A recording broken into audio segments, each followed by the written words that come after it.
Hello and welcome, my name is Sebastian and today I'm going to be teaching you the basics of C# programming for console application purposes. Now the first thing we're going to be talking about is ints and strings. Now for console application purposes we only have two things to work with. We have an input and we then have an output. Now the ints and strings would be a brilliant example of inputs. Now into ints we can only put numbers.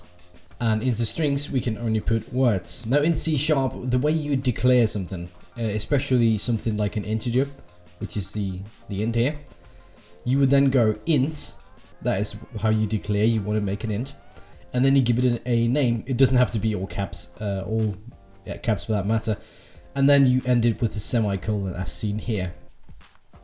As you see above, it says ints and strings in dash dash. That just simply means that it is a comment and not a line of programming, so it doesn't recognize this as a line, it's just in the code. So, into strings and integers, we put words and numbers.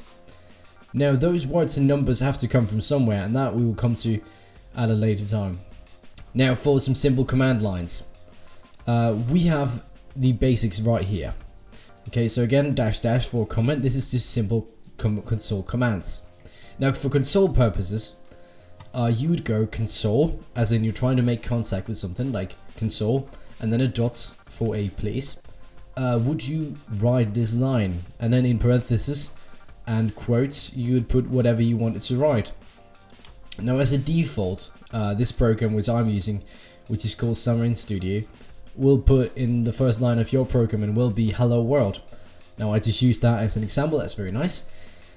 So it will say console, please write this line, and then it will say hello world, and it will write hello world out on your console application.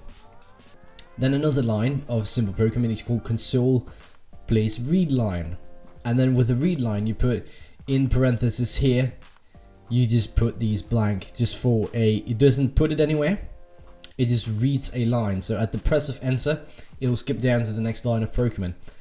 So this, it will just be a press enter to continue thing. Now going down, we see a dash dash and then inputs. Now here we're going to be discussing how to put in words or letters into an int and a string. Now as you see, it goes Console.WriteLine, and then it writes input numbers, and then a colon, as in please input the numbers below. It'll have a read line, as you see here. Now this line may look a little confusing of code, but I'll break it down for you. So we declared our integer called numbers, so we can just use it again. We just go into numbers and it knows what that is. If you spell it correctly, it knows exactly what that is. And then we go equals, as in into numbers, we'll put whatever is after this. And then it will put whatever we put into this read line. But read line is a simple thing that will, as a default, it will think you're trying to put in a word. So it will say, if you put in a 4, it will see it as a letter and not as a number. You'll have to convert it into an int 32 for it to recognize that this is a number we're dealing with here. So what we do is we go, numbers is what we do after this line. So we say convert, then dots to int 32, because it's a 32-bit thing.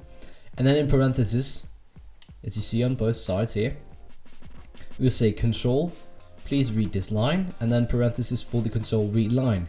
Now what it does here is it takes your input and it'll convert that into an int 32 recognizable format. So whatever you put into the console read line will be put into numbers. Now this is very different from doing it into a string, and this is just because it's numbers, and numbers are a bit difficult in this system. But understanding this is very simple. You just have to convert it before you can put numbers into an int. It's very simple. So after doing this line and putting in numbers, we go down and we say console, please write this line, and then it says input word, and then a colon, as in put in a word below, and it'll then go down and to read a line. So into the word string that we declared earlier up here, we say words, and it knows what that is because we declared it earlier, and we go is exactly what we put after this line. Now in here we do a console read line, so as in it'll take a letter, and as a default it will say, oh, you're doing a read line, that must be a letter and or a word, and it'll put that into the words thing. but to check it at a later point, as we'll do, to make sure that, to show how we can check what is in a string or an int, we want to make it simple for us. So in case someone uses this program and does a lowercase letter, we want to make sure that we can see that as well as a capital. If we didn't do this dot to upper and then parenthesis, we would have to manually type in lowercase and then uppercase for each and single letter that we want to check. And we don't want to do that. So we just make it to upper, so if they put in a capital, it won't do anything, but if they put in a lowercase, it'll make it a capital letter. Now this is solely for the purpose of testing it later, it'll just make it a lot easier. So what we do here is we take the string called words, as we declared up here, and then we put in a Console.ReadLine, as in we put in an input that we type out, and then we convert it to uppercase. So now I think we are ready to show off this program that we've just made, which takes in an input here and doesn't store it anywhere. It'll write out a line, and then we'll go down and it'll write out input numbers. We'll input a number. It'll say input words, and we'll input a word. Now we wanted to also write out something. We wanted to make sure that we did it right. So how do we do that? We make a confirmation. Now this is the last thing to go through before we show off our program. So let's get this over quickly. What we do is we say console, please write this line, and then in parentheses and no quotes, we type in the name of the string or int that we wanted it to write. So it'll write out numbers first, and then it'll go down, and with no hesitation, it will write out the next line, which is Console.WriteLine, and then the string called words. So on your screen, it will write out whatever is in numbers and whatever is in words. And then below that, with no hesitation again, because there is no input being made, so it'll just write it out with no time in between. And then the next line, it'll say Console.WriteLine, and then it'll go, that was, and then you'll see these clams right here around a 0. Now this is the system to make it write out a string or an int at a certain point in a sentence like this. So we can input whatever we wanted to anywhere in this sentence. I chose to put it in here after that was, and then we'll put in whatever is in the int called numbers. Now this system here with the clams works this way. So you write out the clams, and it starts from 0, so the next one you would write would be called 1, and you'd put that after the 0. Okay, so after that, in here, right here, you would put maybe a 1, and then you would put another int or string into the sentence.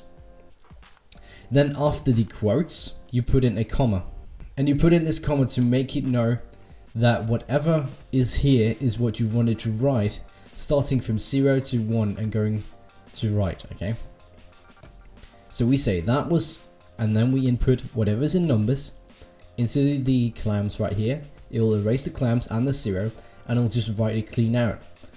And again below that, so we say Console.WriteLine, that was, and then the same system for a string. Now there's no difference between writing out strings or words this way. It's all the same. So you put it into clams, and then a comma, and then the name of the thing. It's very simple. Now let's show off our program. I'll drag it out to the side here, so you can get a clean look of it. Now because I'm doing this on Mac, you'll have two consoles. I don't know why. This is how it works. Now what we see here is the first line of programming. You see that the declared ints will not be shown on the screen. It doesn't do that, it knows it by default. Okay, it knows these two. Whenever you declare them, it doesn't have to write it out, it just knows it. Now it goes down and says Console.WriteLine, and then it writes it out on our screen as we see here, no quotes or anything, and it just writes it clean out as I read it. Now it goes down to say read line, as in to take an input. So if we just press, we could enter whatever we wanted to, but it doesn't make a difference because it doesn't put it anywhere. So we're just going to do a simple clean enter. So it goes down to our inputs thing, and it says input numbers as we see here, and it wants us to put in a number into our int called numbers. Now if we put in the number 4, it will go down. It will say input word as we see here. So we want us to put in a word. I want to put in the word night. Okay, so now we put in the word night. We put that into the string called words. So we do that, and it converts it to uppercase. And then as you see here, it writes it out on the screen. We started here by inputting a word. I input the word called night. And it goes down to the next line of programming, which is Console.WriteLine. And then the int called numbers. As you see here, it read out the number that we put into numbers. So we see that we input a number into the string called numbers. And then it writes it out again. It says 4. And then I input a word into the string called words. And I put in the word night. And it writes out night. And then it goes down and says that was, and then puts in whatever was in numbers, and then it puts it in after the sentence, so it goes that was 4, and again that was night, as you see right here. Now this enter one or else, that is for the next episode. Thank you all for watching. I hope you learned something new about C# programming for console applications. It was a very simple episode. If you have any questions, then please post them down below. I'll go through and I will answer them. And if you have a cool project that you're working on or something that you want to have built, then send it to me and I might do it if you need help on anything or just want to see it made. Now my name was Sebastian and I hope you enjoyed this, and I'll see you next time.